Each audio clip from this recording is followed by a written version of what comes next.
സങ്കീർത്തനങ്ങൾ 91 1 മുതൽ 16 വരെയുള്ള തിരുവചനങ്ങൾ. അത്യുന്നതൻ്റെ സംരക്ഷണത്തിൽ വസിക്കുന്നവനും സർവശക്തൻ്റെ തണലിൽ കഴിയുന്നവനും കർത്താവിനോട്, എൻ്റെ സങ്കേതവും എൻ്റെ കോട്ടയും ഞാൻ ആശ്രയിക്കുന്ന എൻ്റെ ദൈവവും എന്ന് പറയും. അവിടുന്ന് നിന്നെ വേടൻ്റെ കെണിയിൽ നിന്നും മാരകമായ മഹാമാരിയിൽ നിന്നും രക്ഷിക്കും. തൻ്റെ തൂവലുകൾ കൊണ്ട് അവിടുന്ന് നിന്നെ മറച്ചുകൊള്ളും. അവിടുത്തെ ചിറകുകളുടെ കീഴിൽ നിനക്ക് അഭയം ലഭിക്കും. അവിടുത്തെ വിശ്വസ്തത നിനക്ക് കവചവും പരിചയമായിരിക്കും. രാത്രിയിലെ ഭീകരതയും പകൽ പറക്കുന്ന അസ്ത്രത്തെയും നീ ഭയപ്പെടേണ്ട. ഇരുട്ടിൽ സഞ്ചരിക്കുന്ന മഹാമാരിയെയും നട്ടുച്ചയ്ക്ക് വരുന്ന വിനാശത്തെയും നീ പേടിക്കേണ്ട. നിന്റെ പാർശ്വങ്ങളിൽ 1000 മരിച്ചു വീണേക്കാം, നിന്റെ വലതുവശത്ത് 10,000.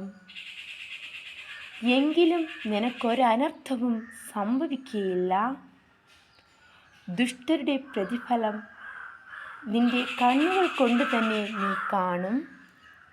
നീ കർത്താവിൽ ആശ്രയിച്ചു അത്യുന്നതനിൽ നീ വാസമുറപ്പിച്ചു. നിനക്കൊരു തിന്മയും ഭവിക്കുകയില്ല, ഒരനർത്ഥവും നിന്റെ കൂടാരത്തെ സമീപിക്കുകയില്ല. നിന്റെ വഴികളിൽ നിന്നെ കാത്തുപാലിക്കാൻ അവിടുന്ന് തൻ്റെ ദൂതന്മാരോട് കൽപ്പിക്കും.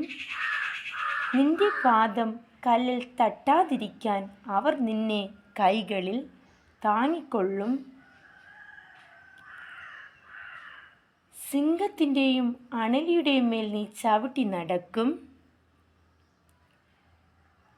യുവസിംഹത്തെയും സർപ്പത്തെയും നീ ചവിട്ടി മെതിക്കും. അവൻ സ്നേഹത്തിൽ എന്നോട് ഒട്ടി നിൽക്കുന്നതിനാൽ ഞാൻ അവനെ രക്ഷിക്കും. അവൻ എൻ്റെ നാമം അറിയുന്നത് കൊണ്ട് ഞാൻ അവനെ സംരക്ഷിക്കും. അവൻ എന്നെ വിളിച്ചപേക്ഷിക്കുമ്പോൾ ഞാൻ ഉത്തരമരുളും. അവൻ്റെ കഷ്ടതയിൽ ഞാൻ അവനോട് ചേർന്ന് നിൽക്കും.